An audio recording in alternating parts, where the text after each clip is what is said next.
আমাদের অতিথিরা আমরা সকলে মিলে এই জলকে নদীর এক জায়গায় বিশুদ্ধ করে তারপরে সরিয়ে আমরা আমাদের অনুষ্ঠানে শুরু করে থাকি। আজকেও তার অন্তত হবে না, আজকেও সেইভাবে আমরা সেই শুভ অনুষ্ঠান আমরা শুরু করছি। নদীর জলে বিস্ময়ে ফুল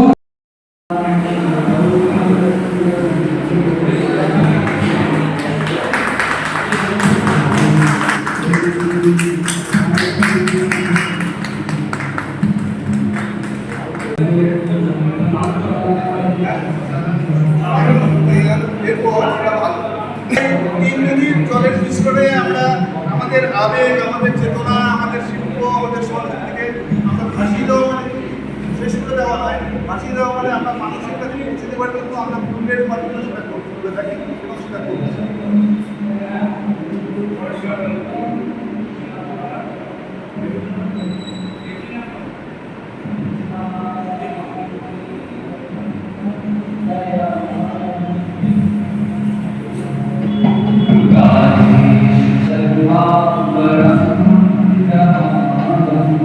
আপনাদের মধ্যে কেউ আসুন, সকলে আসুন। জলটা রাখবে দাও না।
কীভাবে পারি আমরা দিতে পারি, তারা কতটা ভালো থাকতে পারে, আমাদের থিয়েটারটা তাদেরকে কতটা উপকৃত করতে পারে, আমরা সেই বিষয় নিয়ে কীভাবে ভবিষ্যতে কাজ করবো থিয়েটারের ওপর, সেটা নিয়ে আমরা আজকে একটা আলোচনায় সভা রেখেছি।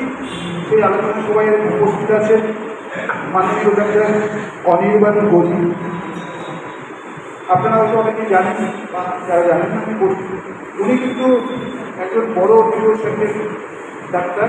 তা উনি ব্যাঙ্গালোর নিমান্স হসপিটালের নাম শুনেছেন আপনারা, উনি নিমান্সের ডাক্তার, নিমান্স থেকে পাশ করা।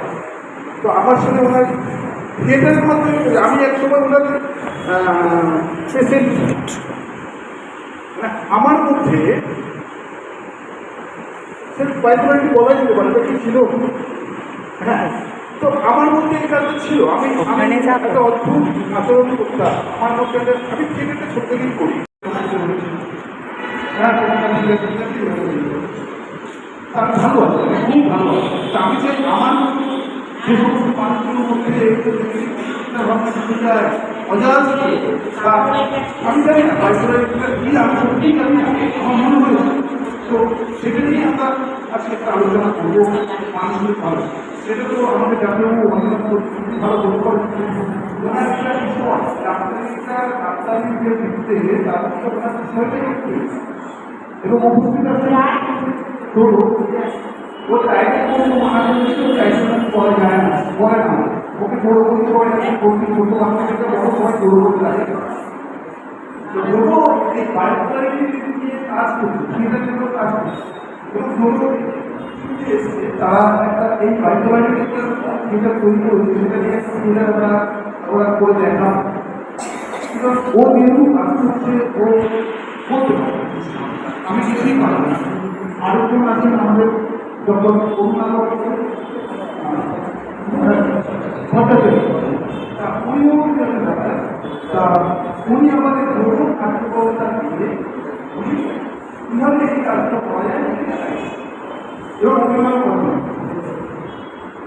গাইডও করবেন। তো আজকে আমাদের আলোচনা যাচ্ছি, আমি প্রথমে বলি আমরা বাইপোলার ডিসঅর্ডার ব্যাপারটা ডক্টর ধন্যবাদ পরিচয়ের শুরুতেই আপনি করুন, তারপরে আমাদের মধ্যে আলোচনা শুরু করে আলোচনা শুরু প্রশ্নের মাধ্যমে আপনাদের কিন্তু প্রশ্নটা আপনারাও দেখুন কিছু বলুন।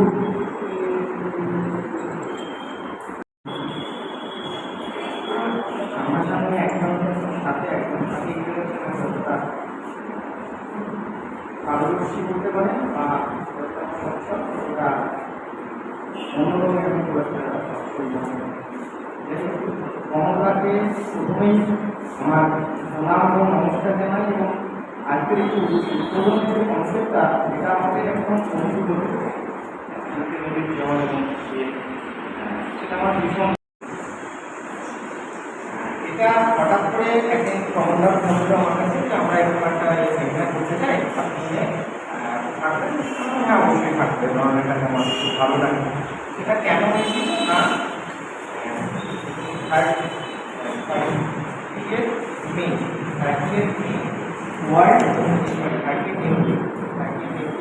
ওয়ার্ল্ড বাইপোলার ডে সেটা নিয়ে আমি একটা সোশ্যাল মিডিয়ায় একটা কথা আঁকতে আনতে সকালে আমি একটা করেছিলাম, সেটা দেখে আমার ভালো লেগেছে। তখন এবারে একটু মেন আলোচনায় আসি। তো 30 এপ্রিল নিয়ে কেন ইয়ে করা বাইপোলার ডে, সেটা কারণ হচ্ছে বিখ্যাত চিত্রশিল্পী মিস্টার ভ্যান গগ তার জন্ম সেইটা ওয়ার্ল্ড বাইপোলার ডে। এবারে তার কি বাইপোলারিটি ছিল এই ব্যাপারগুলো নিয়ে আমি একটু দেখছিলাম। সেটা কিন্তু আমরা মানে তার জীবন এবং তার আঁকা এবং তার কাজকে তার জীবনের গতি কীভাবে এগিয়েছে সেটা বোঝা যায়। অতএব এই ধরনের কোনো বিখ্যাত ব্যক্তিত্ব তাদের সম্বন্ধে কোনো মেন্টাল ডিপার্টমেন্ট বলা হয় অনেকটাই মানে রেট্রোস্পেক্টিভ ডায়াগনোসিস। আমরা পরে সেটাকে কাটাছেড়া করে খুশি অথবা কিছুটা স্পেকুলেশনও বটে, কেননা তখন হয়তো এতটা ডায়াগনোস্টিক ক্লারিফিকেশন বা সেরকম ছিল। এবার ওনার জীবনে দেখা গেছে ঠাকুরের একটা কথাই তো আছে, এটা লোক শিখতে হয়, অতএব শুধু এন্টারটেনমেন্ট নয় যেটা কমলদা বলছিলেন, এটা অন্য অনেক অ্যাসপেক্টও আছে। এবার বাইপোলার ডিসঅর্ডার প্রথম দিকে দেখা গেছে যে এটা দুটো ফেজ। আচ্ছা, একটা ফেজের কথা বললাম আমি, যেটা ম্যানিক বা হাইপোম্যানিক। এবারে হাইপোম্যানিক ফেজ, হাইপোম্যানিক মানে হচ্ছে ম্যানিকের ভাই, মানে যেগুলো বললাম এই ইউফোরিক বা ডিসফোরিক তার থেকে আরেকটু কম, কিন্তু মানে সেইটা কিন্তু যে সবসময় খুব ডিজাস্ট্রাস হয় তা কিন্তু নয়। সেটা সেই মানুষটির কাছেও খুব এনজয়েবল হতে পারে এবং সেটাও হতে পারে যে তার মানে কাজ করার গতি, তার ভাবনা চিন্তার গতি সেটাকেও কিন্তু অনেক বাড়িয়ে দিয়েছে এবং এই সময় কিন্তু অনেক মানুষ অনেক বেশি ক্রিয়েটিভ কাজ করে এবং ভ্যান গগের ক্ষেত্রেও হয়তো দেখা গেছে যে ওই সময়টাকে হাইপোম্যানিক ফেজ বলেই পরবর্তী ক্ষেত্রে আলোচনা করা হয়েছে। আর এর উল্টোটা ঠিক হচ্ছে ডিপ্রেশন। ডিপ্রেশনের সঙ্গে সবাই আমরা ছোটোখাটোভাবে পরিচিত, মানে শুনেছি অন্তত। এখানে 3টে কোর্স হচ্ছে, লো মুভ, যেটা কিনা পারসিস্টেন্ট, মানে 15 দিনের বেশি ক্রমাগত মন খারাপ হচ্ছে, যেটা কিনা কোনোভাবেই ভালো হচ্ছে না। আজকে সকালে মন খারাপ হচ্ছে, বিকেলে ঠিক হয়ে গেছে, বা দুদিন আমার মন খারাপ থেকেছে, সেটা সবারই কোনো না কোনোভাবে এসেছে। কিন্তু ডায়াগনস্টিক ক্রাইটেরিয়াতে এটা বলা আছে 15 দিন অন্তত টানা মন খারাপ, সেটা কিন্তু তাহলে ক্লিনিক্যাল ডিপ্রেশনের মধ্যে বলা হয়। লস অফ ইন্টারেস্ট, মানে আমার আগে যেগুলো ভালো লাগতো সেগুলো আমার ভালো লাগছে না, এবং একটা প্যাটিং, আমার গায়ে হাত পায়ে ব্যথা করছে, যন্ত্রণা করছে, আমার কিছুই করার শক্তি নেই, অথচ আমি এদিক ওদিক যাচ্ছি, এই ডাক্তারবাবু ওই ডাক্তারবাবুর কাছে যাচ্ছি, তারা বলছেন না তোমার কোনো রোগ নেই, তাহলে কেন হচ্ছে? অতএব ডিপ্রেশন কিন্তু একটা রোগ, এবং প্রথম দিকে দেখা গেছে কিছু কিছু মানুষ যারা ডিপ্রেশন ভুগছে, তাদের কিন্তু কিছু কিছু মানুষের কিন্তু কিছু সময় অন্তরে এই ধরনের একটা হাই ফেজ আসছে, একটা ম্যানিক বা হাইপোম্যানিক ফেজ আসছে, একটা সাইকেল, একটা মানে ডিপ্রেশন বেশ কিছু ভালো লাগছে, সেই করতে করতে আবার একটা হায়ার ফেজ, মানে একটা হাই ফেজ। এবারে এইটা আলোচনা মানে রিসেন্টলি এটাকে খুব ডিস্ট্রিক্টলি বলা হয়েছে, কিন্তু 1990 থেকে 2000 এই সময় আকিস কালাম একজন বিজ্ঞানী, তিনি প্রথম একটা কনসেপ্ট দিয়েছিলেন, এটা হচ্ছে এটা একটা কোনো নির্দিষ্ট রোগ নয়, এটা একটা কন্টিনিউয়াম, মানে এটা মানে তিনি না বাইপোলার 1, 2 এই দুটো ডিসঅর্ডার এখন এটা মানে আমরা খাতায় কলমে ডায়াগনোসিস করতে পারি। তো উনি 1, 1.5, 2.5 নানা একটা এনেছিলেন একটা, কিন্তু সেটা কিন্তু পরবর্তীকালে রিসার্চে খুব যে গৃহীত হয়েছিল তার কিন্তু তার কনসেপ্টটা কিন্তু গৃহীত হয়েছিল, এবং সেখানে যেটা এসেছিল সেটা হচ্ছে সফট বাইপোলার। এটা সত্যি বিতর্কের বিষয় যে সবার মধ্যেই সফট বাইপোলারিটি আছে কি, হ্যাঁ সেটা হয়তো আছে, হয়তো নেই, কিন্তু ডায়াগনোসিসের ভাষায় বা মেডিকেল সায়েন্সের ভাষায় কিন্তু সবার সেটা নেই, সেটা ডেফিনেটলি বলা যায়। কিন্তু এই মনের দোলাচল এবং উঁচু এটা কিন্তু সবার মধ্যেই আছে এবং তাকে বাধ্য, কেননা ইসিজি যখন হয়ে যায় একটা মৃত মানুষের ইসিজি স্ট্রেট লাইন আছে, তাছাড়া ইসিজি কিন্তু সবসময় ওঠানামা করছে, ইসিজি বলুন ব্রেন হয়ে বলুন যাই ভালো লাগে। অতএব মানুষের মন কিছু কিছু হবেই, এবং তার মাইন্ড সবসময় বাইপোলার তা না। আরেকটা কথা বলতে তার মানে কি এটা ডিপেন্ড করছে কি আমাদের সামাজিক অবস্থান বা পারিবারিক অবস্থান, অর্থনৈতিক অবস্থান, এগুলো কি কাজ করে? হ্যাঁ, এগুলো অনুগত ক্ষেত্রে, অনুগত মানে ক্যাটালিস্ট হিসাবে, মানে আগুনে ঘি জ্বালানো, ঠিক আছে, আগুন জ্বলছিল তাতে ঘি পড়লো, কেন? তার একটা ভীষণ বড় ফিনান্সিয়াল লস হলো, তার যে প্রিয়জন মারা গেল, তখন আগুনে ঘি পড়লো, সেটা পারলো। সেই হিসাবে তবে কি বাইপোলার ডিসঅর্ডার যেটা বলছেন ফেসগুলো আছে, এগুলো কি কি তৈরি হয়ে যাচ্ছে, তারপর প্রকাশ পাচ্ছে, এটা কিছু ব্যাপার আছে কি? হ্যাঁ অবশ্যই আছে, কেননা বাইপোলারিটি ইনহেরিটেন্স বা জেনেটিক ফ্যাক্টর প্রায় 60 to 80%, মানে ফ্যামিলি হিস্ট্রি বেশি অনেক ক্ষেত্রেই থাকে, এবং কম মানে থাকে না সেরকম যে হয় না তা নয়।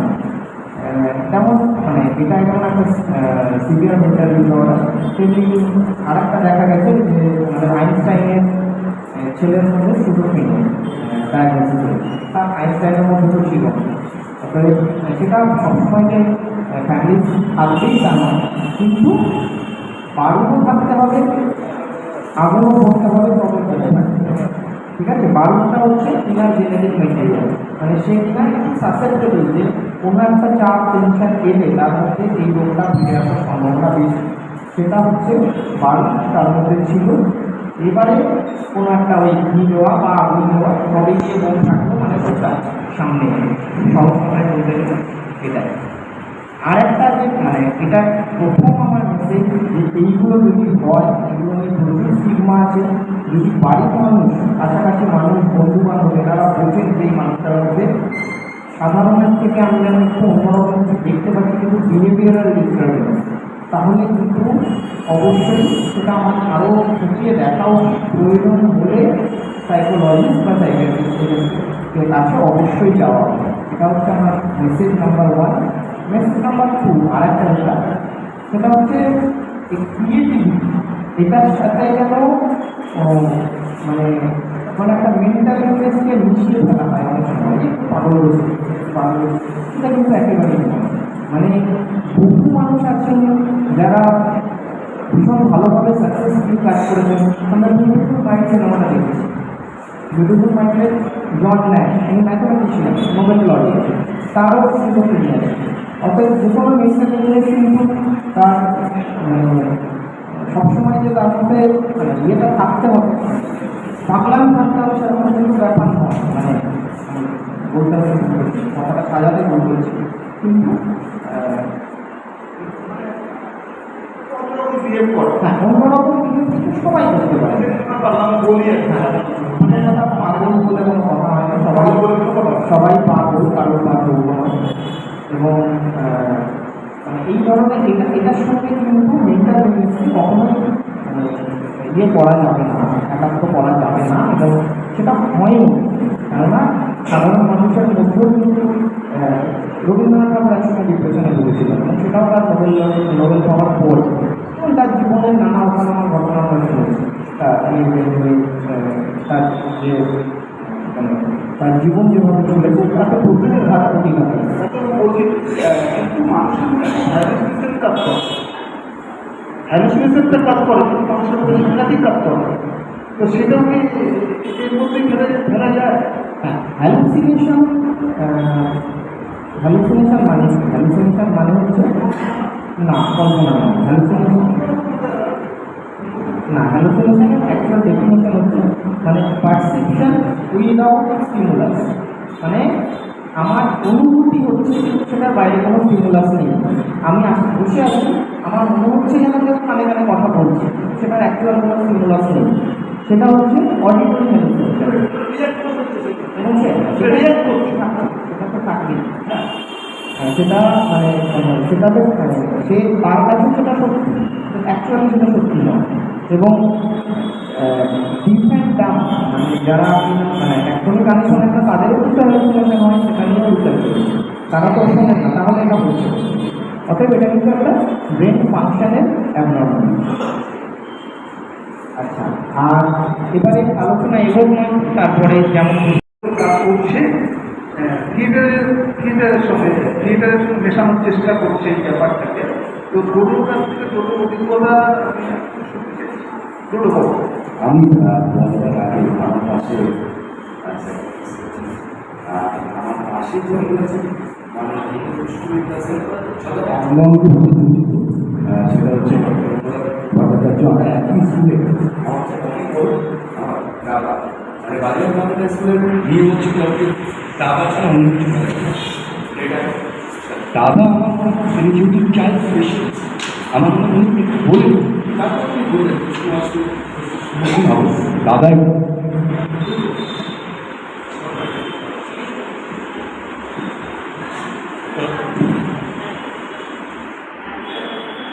Hello hello hello hello hello hello ঠিক আছে। ডক্টর অনির্বাণ সামনে রয়েছে, সেখানে আমার বাড়িপোলায় নিয়ে কথা বলাটা ধৃষ্টতা। আমি পেশায় শিশু চিকিৎসক, কিন্তু এই এতগুলো আলোচনার মধ্যে একটি কথা হতে গেল যে মানুষ যখন এইরকম হয়, কিন্তু মানুষ হওয়ার আগে শিশু থাকে।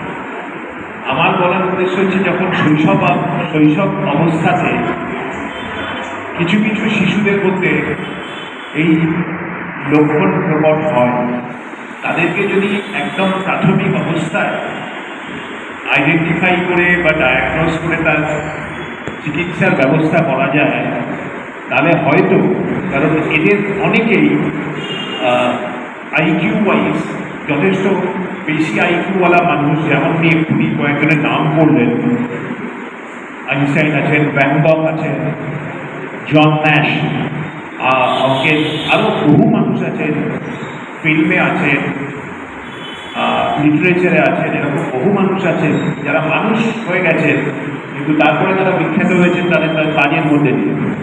তো আমরা যদি শৈশব অবস্থায় এই যে কোনো মানসিক সমস্যা, সেটা বাইপোলারিটি হতে পারে, সেটা অটিজম হতে পারে, সেটা টু সার্টেন এক্সটেন্ট শিজোফ্রেনিয়া হতে পারে, এগুলোকে যদি ডায়াগনোসিস করে প্রপারলি চ্যানেলাইজ করা যায় তাহলে তারা কিন্তু তাদের ভবিষ্যৎ জীবনে আরও ভালো পারফর্ম করতে পারেন বলে আমার মনে হয়। কারণ আইকিউ ওয়াইজ কিন্তু এদের অনেকেই যথেষ্ট বেশি আইকিউওয়ালা শিশু দেখা যায়, কিন্তু প্রথম দিন থেকে এক্ষুনি ডক্টর অনির্বাণ বললেন তাদেরকে যদি ফ্রিক বলে দাগিয়ে দেওয়া যায়, তাদেরকে যদি পাগল করে দাগিয়ে দেওয়া যায়, এটা খুব কমনলি আমরা স্কুলে দেখি একটা ছেলে অন্যরকম বিহেভ করলে তাকে বলে দেওয়া যায় তো পাগলা, এবং সেই যে পাগলাটা তাকে ভুলে দেওয়া হলো, তার মাথার মধ্যে ঢুকে গেল, সে আর কোনোদিনই তার সেই পাগলামির খোলস থেকে আর বেরিয়ে আসতে পারবে না। কিন্তু সেই পাগলামিটাকেই যদি কাজে লাগিয়ে তার যেদিকে তার প্রতিভা প্রস্ফুটন ঘটতে পারে সেই রকম কিছু করা যায় তাহলে নিশ্চয়ই সেটা সেই সব শিশুদের ক্ষেত্রে অনেক ভালো একটা মানুষ হয়ে ওঠার স্বপ্ন দেখায়। দৌড়ু সেরকমই কাজ করছে। কিছু ছেলে মানুষ, কিছু ছেলেদেরকে যাদেরকে মনে হয় যারা তার মানসিকভাবে ঠিক নয়, তাদেরকে তার নিজের যে আখড়া আছে সেখানে নিয়ে এসে তার সাধ্যমতো চেষ্টা করে। খুব মুশকিল, মানে এদেরকে নিয়ে আসা খুব মুশকিল, কারণ একটা দ্বন্দ্ব চলে তাদের পরিবারের মানুষদের সঙ্গে, তাদের গার্জেনদের সঙ্গে। যেখানে তাকে পাঠানো হচ্ছে তাদের একটা দ্বন্দ্ব চলে যে সত্যি তো এই ছেলেটার কী ভবিষ্যৎ। তার বাবা মা চোখের সামনে দেখছেন একটা অটিস্টিক বাচ্চা ক্রমাগত মানে একরকম গণ্ডগোল হচ্ছে, সেখান থেকে সে বেরোতে পারছে না।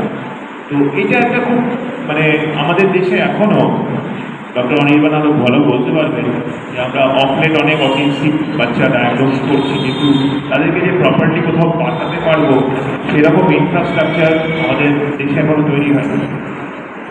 শারীরিক অসুস্থতার প্রচুর হাসপাতাল আছে, শিশু হাসপাতাল, শিশু ডিপার্টমেন্ট সব আছে। মানসিক অসুস্থতা কটা হাসপাতাল আছে আমরা কেউ বলতে জানি না। কলকাতার মতো শহরেও কিন্তু মানসিক হাসপাতাল গুটি কয়েক, এবং সেটাকে বাংলাদেশ হাসপাতাল বলে স্ট্যাম্প করে দেওয়া হয়, যেখান থেকে আপনারা জানেন যে একবার মানে একটা স্টিগমাটাইজ করে দেওয়া হয়, সেটা খুব ঝামেলা।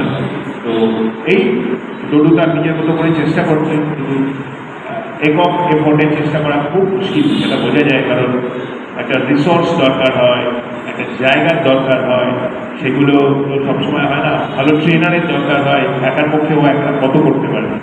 তো এইসব নিয়েই চলছে, ডোডু ভালো কাজ করছে। আর সেই শেষ করবো ওই একটাই কথা দিয়ে, রবীন্দ্রনাথ আবার সেই ঘুরে ফিরে আমাদের রবীন্দ্রনাথে ফিরে আসতে হয়। রবীন্দ্রনাথ তিনি বলে গেছেন, কান্না আসি দোল দোলানো পৌষ ফাল্গুনের পালা, তারই মাঝে মানে আমরা সারা জীবন বইব গানের ডালা। সেই গানের ডালাটা বর দায়িত্বটা আমাদের। কান্না হাসি দোল দোলানো এটা তো থাকবেই। বাইপোলারি ঢোকে দিচ্ছি, যখন কাজকর্ম কী করবে না করবে।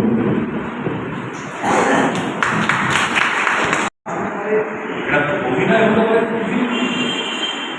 যে কোনো কিছু, বাসনা হচ্ছে এই মধ্যে তাকে ঢুকতে দাও। এবং সমস্ত বাচ্চাকে আগামী দিন আমরা জানতাম না, আজকে শুনছি সেন্সি, তার আগে করবো, তারপরে আলফা, অনেক কিছু শুনছি আলফা মারাত্মক মানে কেটে ফেলে দেবে। তুমি না বলছো কিসের জন্য না, স্টেবল সেন্সি চুপ করে বসে থাকবে, বাস তার আগের জেনারেশন তারা শুনবে, রিয়াক্ট করবে, এরকম কাজ আছে। ছোটবেলা থেকে একটা জিনিস আমাদের, আমার বাবা মাদের উদ্দেশ্য ছোটদের উদ্দেশ্যে কিচ্ছু নেই।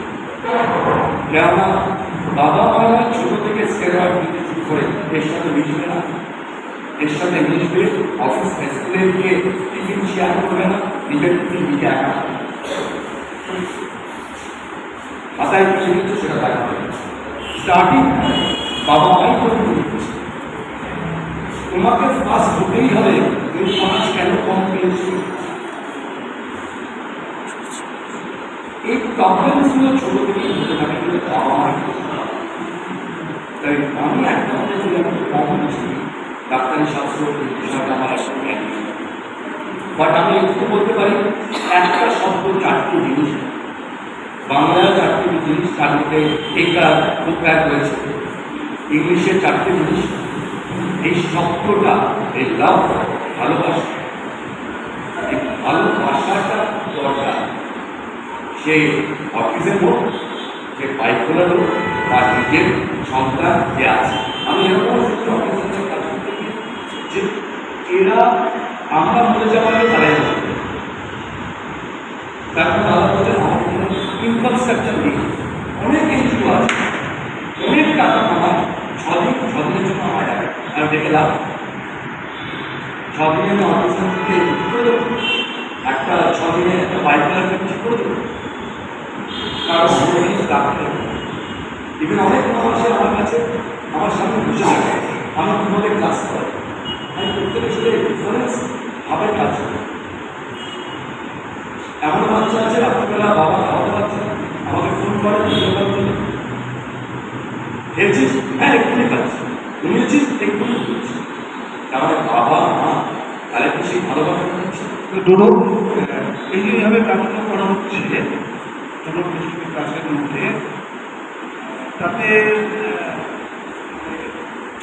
ফল এদের দিয়ে তারপর ফল কতটা পাওয়া যাচ্ছে তুমি একদিনে এটা একটা প্রসেস, মানে তুমি ডাক্তার ওষুধ বাইরে হচ্ছে ওষুধ দিয়ে ডাক্তার ঠিক আছে, বাট এটা একটা কন্টিনিউ প্রসেস চলতে থাকবে। এটাকে নাটকে কীভাবে অ্যাপ্লাই করছো এটা বিভিন্ন আমার বেসিক যেটা থাকে মাধ্যম সেটা রিসাইকেশন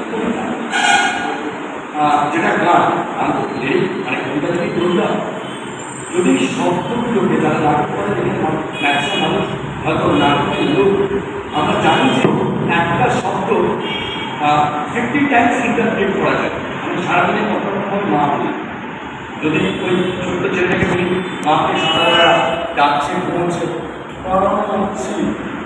এটা উঠলি আরে উঠছি তো, মা শব্দটাই চেঞ্জ হচ্ছে, কতবার হচ্ছে ইন্টারপ্রেট হচ্ছে মা শব্দটাই। তাহলে আমার ওই কবিতা এগুলো আমি বলে দিই, এমন একটা সাবজেক্ট, এমন একটা বিষয় যদি বাচ্চা কিন্তু বড়দের মধ্যে ঢুকিয়ে দেওয়া যায়, তারা পরে তার নিরানন্দিত খোঁজার চেষ্টা করে, তার নিরানন্দিত। এবং আমি যখন নাটক করি, আমি চরিত্র যখন নির্বাচন করি এই কাজ করাবো, তাকে দিয়ে সেই কাজ করা, এবং হয়তো চরিত্রের বলে তার নামটাও চাই সে আমার রিয়াক্ট করছে, এবং সেখানেও বাবা মা বাচ্চা, সেখানেও বাবা মা বাচ্চা আমার কাছে কাজ করতে করতে আর আসতে পারবে না। কেন? তার পরীক্ষা আসে, পরীক্ষা আসলে পরীক্ষা একটা বন্ধ থাকবে। তাই ডাক্তারদের কাছে হয়তো তারা সাইকোলজিস্ট বলুন বা যারা ইকুয়াল থেরাপি করে তাদের কাছে রেগুলার আসতে, প্রত্যেকে রেগুলার যেতে হবে। তারা যেদিন যেদিন বলবে তারা একটা পর্যায়ে পড়াবে, বলবে বাড়ি থেকে এটা পড়াবে, বাড়ি থেকে এটা পড়াবে। সে যদি সেই বাচ্চাকে না পড়ায় তাহলে তার গ্রোথ হবে সব থিয়েটার থেরাপি।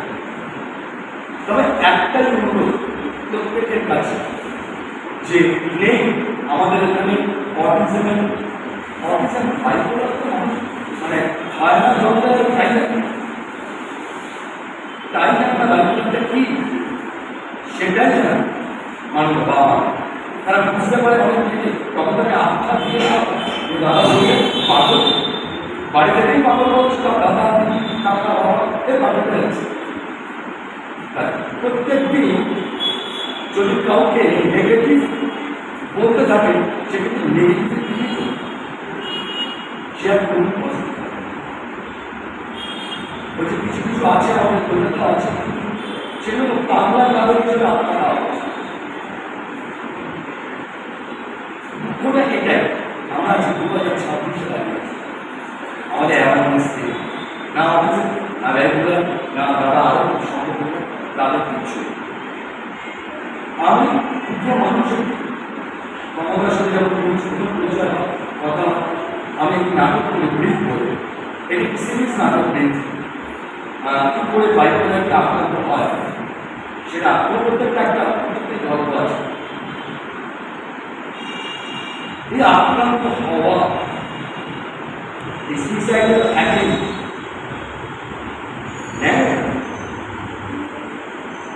যখন দেখছে তার পাশে কিছু নেই, যে ব্ল্যাক দেখছে যে বাড়ি থেকে প্রত্যেকটা মানুষ তার বিপক্ষে চলে যাচ্ছে, কেউ তাকে এগিয়ে দিচ্ছে না, পকেট টাকা আছে, পয়সা নাই না। আমি তো অনেকের কাছ থেকে পয়সা নিই, কাজটা করার রেগুলার পাঠানো, সে আলাদা একটা পরিবেশটা দরকার। বর্তমান পরিবেশ হয়তো আমাদের সমাজে উন্নত ভালো, বাট একটাই কথা বলছি, যে প্রকৃতি তো সুন্দর হয় ছোট ছোট বাচ্চাদেরকে, এই বাচ্চাগুলোর উপরে যদি সবাই মানে এখান থেকে সব সৃষ্টি হচ্ছে, এই কোন দিকে যাবে, ট্র্যাক তৈরি করছে, সেই ট্র্যাকটা বুঝতে হবে, ওদেরকে কনসেন্ট্রেট করে ভালো ভালো জামা কাপড়, ভালো স্কুল দিলে লাভ নেই, এবং সাথে একদমই তাই, একদমই তাই। আমি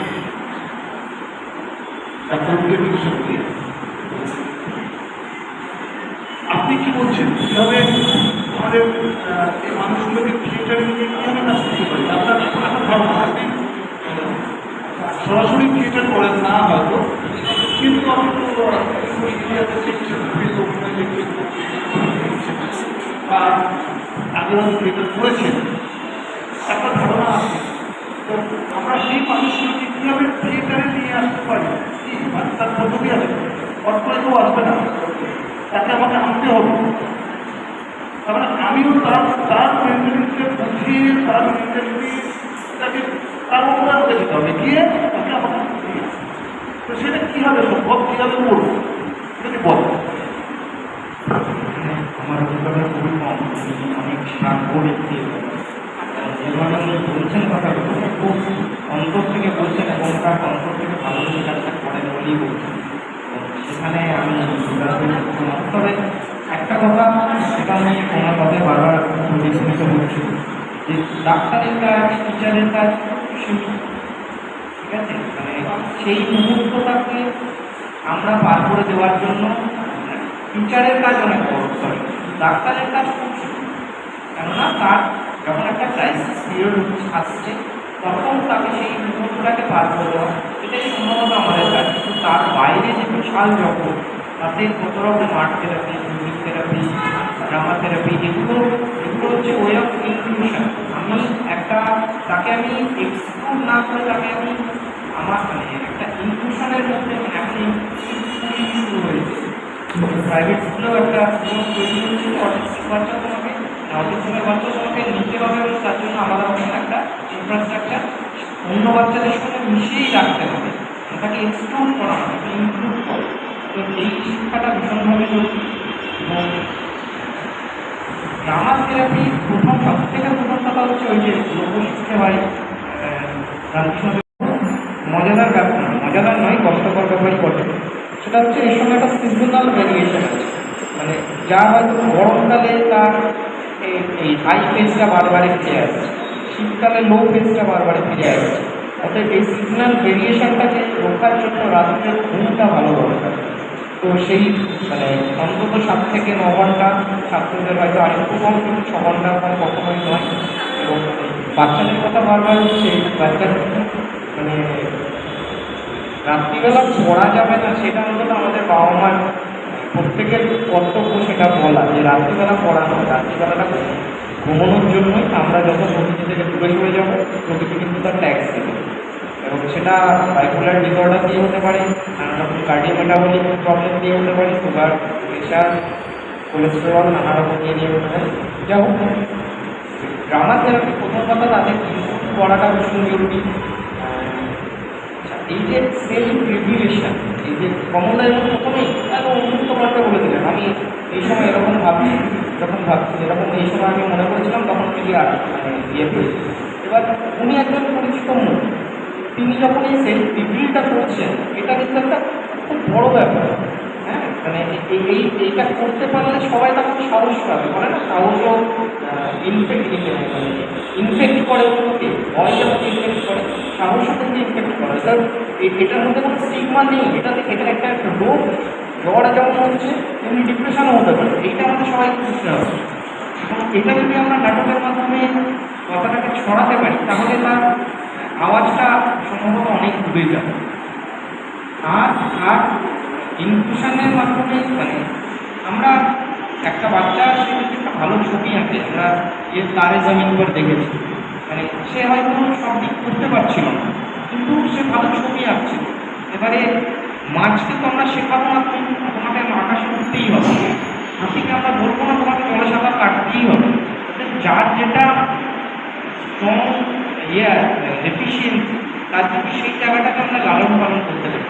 আমার নিজের ক্ষেত্রে আমার সেলফ রিভিলেশন এটা, যে এই কম্পিটিটিভ এক্সামের চক্করেই আমার জীবনটা শেষ হয়ে গেছে। আমরা যেভাবে বড়ো হয়েছি, ডাক্তারি পড়া, গ্র্যাজুয়েশন করা, কিন্তু এই নাটক, বই পড়া, গান, আমার গানের গলা মানে কিন্তু মানে এই art and creativity, art and culture, এই জিনিসগুলোতে ইন্টারেস্ট আছে, কিন্তু সেভাবে মন দিতে পারি। অতএব আমাদের দেশে যেন মানে ওই জিনিসটাও হয়, ওই জিনিসটাও আসে, যাতে বাচ্চারা শুধু পড়াশোনা করলেই।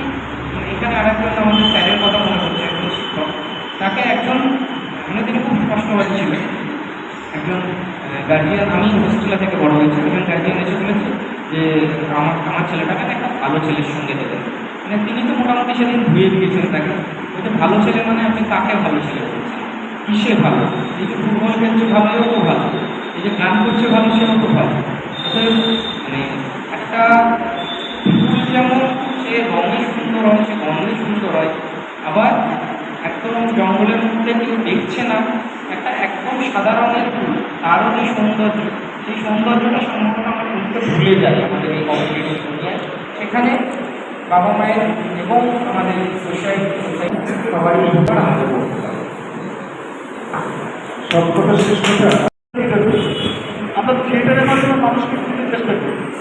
আমরা থিয়েটারগুলো এমনভাবে তৈরি করি যাতে মানুষ আবার আমাদেরকে বোঝে, আমরা কি বলতে চাইছি মানুষ যাতে বোঝে। এই আমাদের মধ্যে একটা ইন্টারনেট দর্শকের সঙ্গে আমাদের যারা মঞ্চে থাকি, যারা করি, তার মধ্যে আমাদের কাছে পথ আছে। আমরা চেষ্টা করলেই শুধুমাত্র মানে মানুষকে এন্টারটেন করবো না, আমরা কিছু এমন কিছু করবো যাতে এই যে বললো বাইপোলার মানুষ আমাদের নাটকের মধ্যে যাবে, সেগুলো আস্তে আস্তে আমরা নিয়ে আসতে পারি, নিয়ে এসে তারা একটা পথ দেখাতে পারে। শুধু সমস্যা দেখালে হবে না, আমি সমস্যাকে তুলে ধরলাম, যেটা আমাদের নাটকের বহু বিভক্ত মানুষরা বলেন, আমাদের কাজও আমরা সমস্যাকে পথ আমরা দেখাবো, পথ নাকি মানুষ পেতে। তা আমি তখন কথা বলছি, আমাকে একটা পথ, একটা রূপরেখা আমাকে দিতে হবে, যে এইভাবে হলেও হতে পারে, আপনার দেখুন এইভাবে হয় কিনা। শুধুই আমি সমস্যাকে নিয়ে দেবো, তার সমাধান কি বলবো না, এটা আমার মনে হয় আমাদের ক্রিকেট না, আমরা এগিয়ে যাই এই জায়গা থেকে এগিয়ে যাই। তো এই এগিয়ে যাওয়া থেকে সুস্থ হবে আমি মনে করি, এবং এই মানুষগুলোকে বুঝতে হবে, এইটারে অ্যাপ্লাই করতে হবে, কীভাবে করা যায়। এই যে 1 ঘন্টা 2 ঘন্টার বিষয় নয়, সেটা মানে নিয়োগ আর মানুষের সাংঘাতিকভাবে কাজ করে, সাংঘাতিক একটা ব্যাপার। আমরা ভবিষ্যতে গিয়ে কাজ করবো, আমরা ডাক্তারগুলো আমি জ্বালানো করবোই, মানে রাতে 3 রাত 12টার মধ্যে করবো না, সারাদিন চেম্বারে পেশেন্ট নিয়ে ডাক্তার থাকে।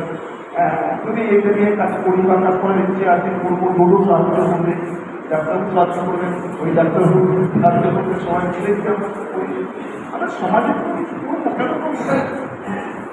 শুধুই আয় করলাম, কেনা ঘুমালাম, সংসার করলাম, গাড়ি চাপলাম, ডাক্তার বাড়ি করলাম, তার জন্য চলবেছি নাকি পৃথিবীতে? আমার তো মনে হয় না।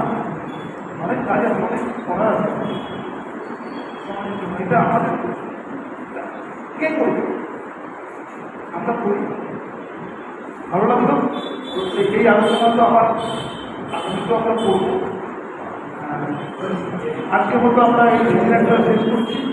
আমরা একটু একটি পুষ্পস্তবক, একটি বই এবং ম্যানেজমেন্টের পক্ষ থেকে একটি স্মৃতি সাধন।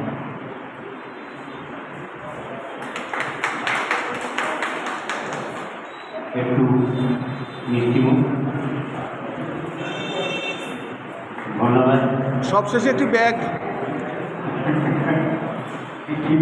ওই ব্যাগে নিয়ে নাও ভরে দেবে, রেখে দাও, ট্রেতে দিয়ে দিই।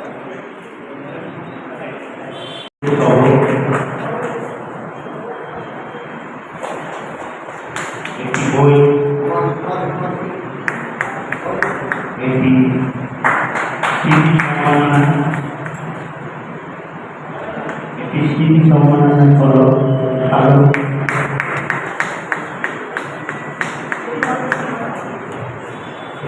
একটু মিষ্টি।